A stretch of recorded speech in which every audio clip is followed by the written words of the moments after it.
देखिए पहला क्वेश्चन क्या कहता है, पहला क्वेश्चन कह रहा है प्रकाश संश्लेषी अंगक किसे कहते हैं, है ना। अंगक इकाई, क्वेश्चन इकाई भी रह सकता है यहाँ पे अंगक के जगह पर। प्रकाश संश्लेषी अंगक किसे कहते हैं, तो हरित लवक के कहते हैं। तो हरित लवक या क्लोरोफिल है, हरित लवक का दूसरा नाम क्लोरोफिल है और ये पौधे के पत्ती में पाए जाते हैं।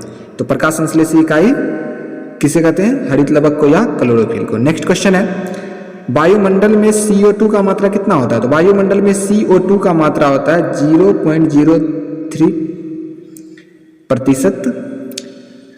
और अगर कह दे वायुमंडल में नाइट्रोजन की कितनी मात्रा होती है, तो 78% होते हैं। ठीक है, अगला क्वेश्चन देखिए अमीबा भोजन का अंतर्ग्रहण किसके द्वारा करता है, तो अमीबा में जो है भोजन का अंतर्ग्रहण जो है वो कूटपाद द्वारा होता है। किसके द्वारा होता है, कूटपाद द्वारा होता है।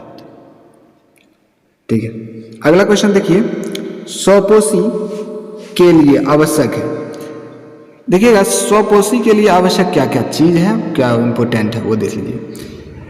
स्वपोषी का मतलब क्या हुआ, पेड़ पौधा, और इसके लिए आवश्यक है क्लोरोफिल, सूर्य प्रकाश, जल और CO2। CO2 मतलब कार्बन डाइऑक्साइड, जल मतलब H2O। H2O का सूत्र, H2O किसका सूत्र है, जल का सूत्र। नेक्स्ट क्वेश्चन वायुमंडल से पत्ती किसके द्वारा CO2 ग्रहण करता है, मतलब श्वसन की क्रिया होता है पत्तियों में, मतलब पेड़ पौधे में।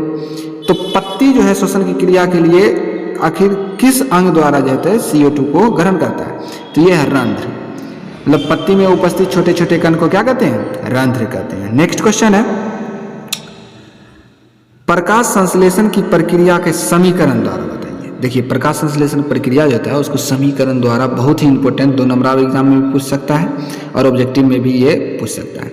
तो क्या है 6CO2 प्लस 12H2O, और इसको किसकी उपस्थिति में, सूर्य प्रकाश और क्लोरोफिल के उपस्थिति में अभिक्रिया करता है। तो ये क्या बनाता है C6H12O6 plus C6O2 plus 6H2O। देखिए ये C6H12O6 ये ग्लूकोज का सूत्र है। अगर एग्जाम में ये क्वेश्चन पूछ दे ग्लूकोज का सूत्र क्या होता है, तो यही है ग्लूकोज का सूत्र। ठीक है, आगे बढ़ते हैं। मनुष्य के आहार नाल की लंबाई कितनी होती है, तो 8 से 10 मीटर, है ना, 8 से 10 मीटर होता है। और उसके बाद जो है छोटी आंत की ग्रंथि से निकलने वाला रस, किस ग्रंथि से, छोटी आंत के ग्रंथि से निकलने वाले रस को क्या कहते हैं, तो आंत्र रस कहते हैं या सक्कस एटेरिक्स कहते हैं। नेक्स्ट देखिएगा अमीबा में भोजन का पाचन कहाँ होता है। देखिए इससे पहले क्वेश्चन जो बताए थे उसमें था अमीबा का भोजन कहाँ जो है किससे ग्रहण करता है, तो कूटपाद द्वारा। अब पाचन कहाँ होता है, तो रसधानी में होता है पाचन। नेक्स्ट देखिएगा यहाँ लिखा शरीर के सबसे बड़ी ग्रंथि का नाम क्या होता है, यकृत। यकृत हिंदी लैंग्वेज है, अंग्रेजी में इसको क्या कहते हैं, लीवर कहते हैं, है ना। तो शरीर में सबसे बड़ी ग्रंथि लीवर है ना, लीवर बोले या यकृत बोले, ऑप्शन में लीवर रहता है यकृत नहीं रहे तो घबराने की जरूरत नहीं है, ये दोनों की एक ही बात है।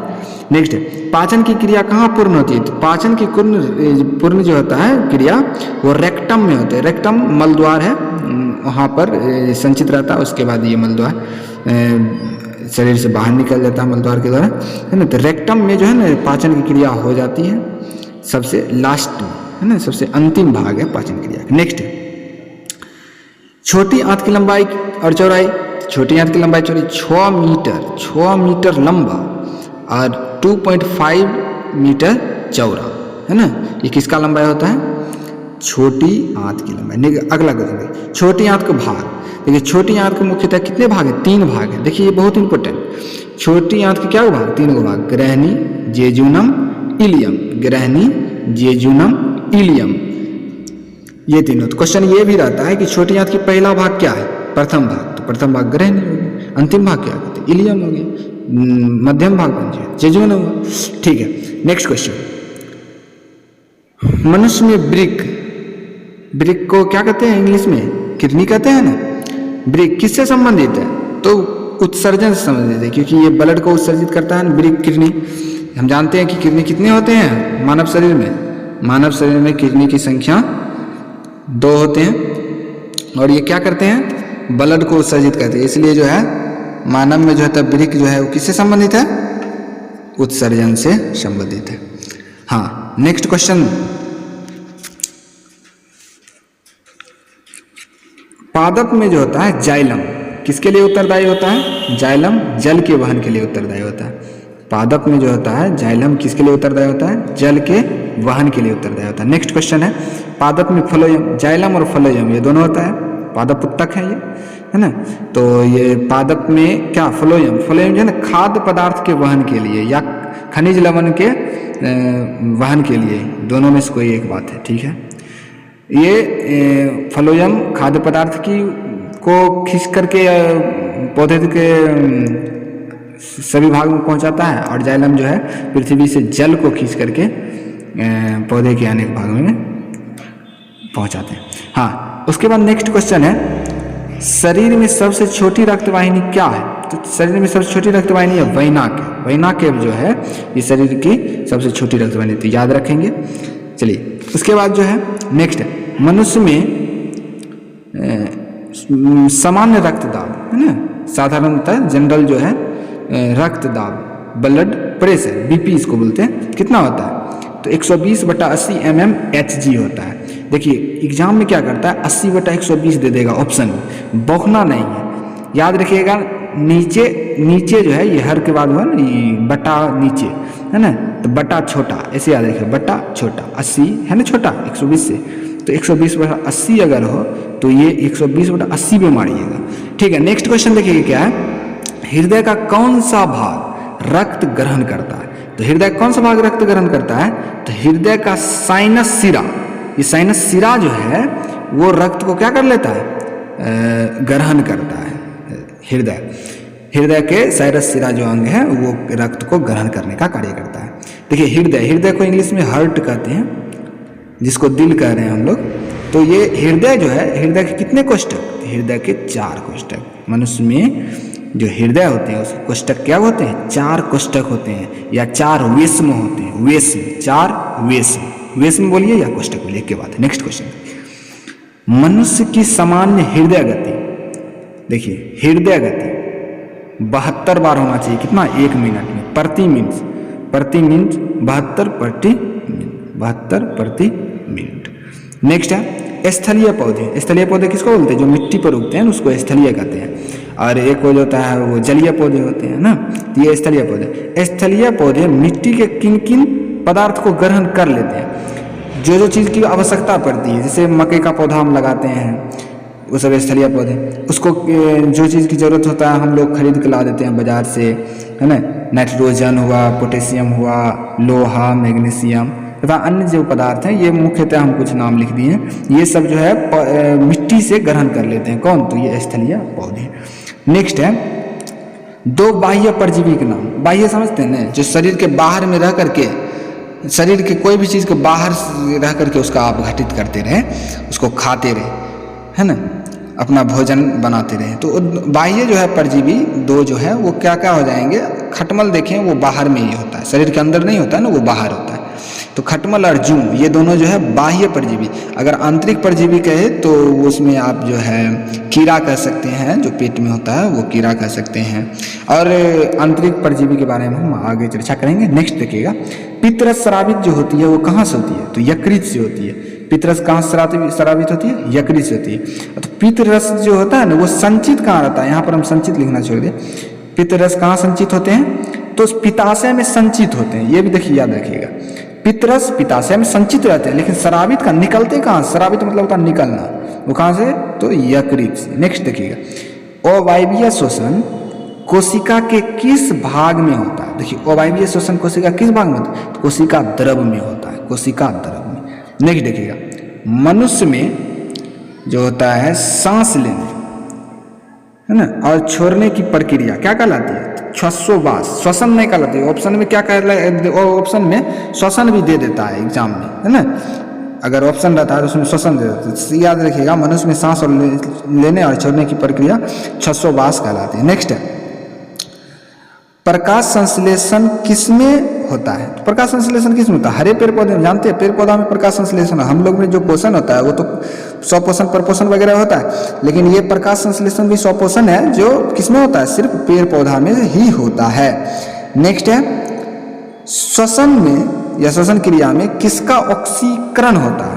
देखिए ग्लूकोज का ऑक्सीकरण होता है, समझ रहे? तो याद रखिएगा श्वसन क्रिया में जो है किसका ऑक्सीकरण होता है? ग्लूकोज का ऑक्सीकरण किया जाता है। नेक्स्ट है, मनुष्य में प्रत्येक वृक्क में कितने नेफ्रॉन होते हैं? देखिए मनुष्य में कितने नेफ्रॉन होते हैं, है ना? 10 लाख। देखिए इकाई दाई सैकड़ा हजार 10,000 लाख 10 लाख 10 लाख जो है वृक्क में, एक वृक्क में 10 लाख नेफ्रॉन होते हैं, है ना? नेफ्रॉन का चित्र भी एग्जाम में आता है, तो हम अगले वीडियो में आप देख लीजिएगा, हमारे डिस्क्रिप्शन बॉक्स में जा करके या मेरे प्लेलिस्ट पे जाइए, वो वीडियो बना होगा, ठीक है। उसके बाद देखिए नेक्स्ट क्या है, पौधे में उत्सर्जी पदार्थ। पौधे में देखिए उत्सर्जी पदार्थ देखते होंगे, पौधे में जो है गोंद टाइप का हो जाया करता है ना, पौधे आम के पौधे गोंद टाइप का हो जाता है, ये सब उत्सर्जी पदार्थ होते हैं ना। तो वो जो है उसको टैनिन रेजिन गोंद ना, टैनिन रेजिन गोंद ये सब क्या है? पौधे के उत्सर्जी पदार्थ है। इस बार एग्जाम में पूछा गया था 2020 में, है ना? इसको भी याद रख लेंगे। नेक्स्ट क्या है, मानव वृक्क की संरचना और संरचनात्मक और क्रियात्मक इकाई क्या है? देखिए नेफ्रॉन के बारे में भी बात किए थे। नेफ्रॉन है क्या? अगर कोई आपसे ये पूछ ले कि नेफ्रॉन है क्या, तो आप क्या बोलिएगा? नेफ्रॉन जो है मानव वृक्क के संरचनात्मक और क्रियात्मक इकाई है। उसके बाद जो है रक्त शुद्धिकरण की विधि क्या कहलाती है? तो डायलिसिस कहलाती है। देखिए डायलिसिस इंग्लिश वर्ड है ना, अगर हिंदी में बोलेंगे डायलिसिस तो क्या बोलेंगे? अपोहन बोलेंगे। क्या बोलेंगे? अपोहन कहते हैं। नेक्स्ट देखिएगा लिखा हुआ है मानव बुद्धि केंद्र। देखिए मानव को जो होता है ना बुद्धि का केंद्र किसको कहते हैं, है ना? तो मानव का जो बुद्धि का केंद्र सेरिबेरम को कहते हैं। किसको कहते हैं? सेरिबेरम को कहते हैं, सेरिबेरम। नेक्स्ट क्वेश्चन है एंड्रोजन और टेस्टोस्टेरोन क्या है? तो नर हार्मोन है। देखिए क्वेश्चन ये भी रहता है नर हार्मोन किसको कहते हैं? तो नर हार्मोन मतलब जो नर में ही होता है, मादा में नहीं होता है, स्त्री में नहीं होता है, जिस केवल पुरुष में ही होता है यह हार्मोन। तो कौन कौन हार्मोन है? 2 हार्मोन का नाम याद रखिए जो पुरुषों में होता है, androgen testosterone. Androgen testosterone exam में ऑब्जेक्टिव में पूछता है नर हार्मोन में से कौन है? दे देगा एस्ट्रोजन। तो एस्ट्रोजन कौन है? मादा हार्मोन। देखिए लिखा एस्ट्रोजन क्या है? तो मादा हार्मोन। तो याद रखिएगा नर हार्मोन कौन कौन है, मादा हार्मोन कौन सा है ना, भूलिएगा। देखिए एंड्रोजन एस्ट्रोजन, एस्ट्रोजन स्त्री, एस्ट्रो स्त्री है ना, इसे याद रखिए। एस्ट्रोजन स्त्री में होता है, एंड्रोजन और टेस्टोस्टेरोन किस में होता है? नर हार्मोन में होता है, मतलब नर में होता है, पुरुष में होता है। नेक्स्ट है शरीर की सबसे छोटी ग्रंथि क्या है? पिट्यूटरी ग्रंथि। पिट्यूटरी ग्रंथि को मास्टर ग्रंथि कहते हैं। आप लोग जानते होंगे, शायद नहीं जानते हो तो जान लीजिए। पिट्यूटरी ग्रंथि को ही क्या कहते हैं? मास्टर ग्रंथि कहते हैं। और इसे ही एक और नाम है पीयूष ग्रंथि, है ना, लिखने में मिस्टेक हो गया, पीयूष ग्रंथि। नेक्स्ट है आयरन की कमी से कौन सा रोग होता है? तो आयरन की कमी से एनीमिया रोग होता है। आयरन की कमी से कौन सा रोग होता है? एनीमिया रोग होता है। नेक्स्ट है इंसुलिन की कमी से कौन सा रोग होता है? तो इंसुलिन की कमी से मधुमेह रोग होता है।